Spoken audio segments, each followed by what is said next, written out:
The video of our shut out. And এই যে তোমরা জানো আমার চামচ আছে কেন?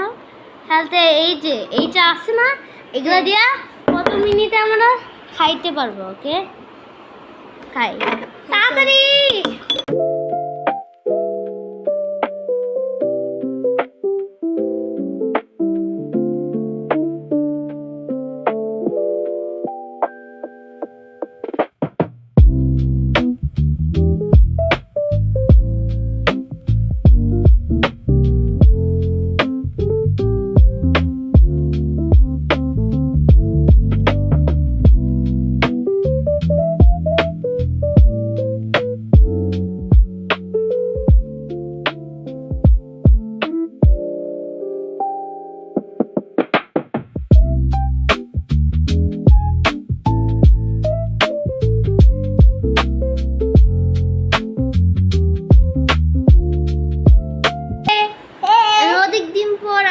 ভিডিও দেই নাই আজকে আমি ভিডিও দিছি এন্ড তারপর গুড বাই। আমাদের দুই ভাইয়ের পরীক্ষা ছিল এজন্য আমরা ভিডিও দিতে পারি না। এখন গুড বাই বাই।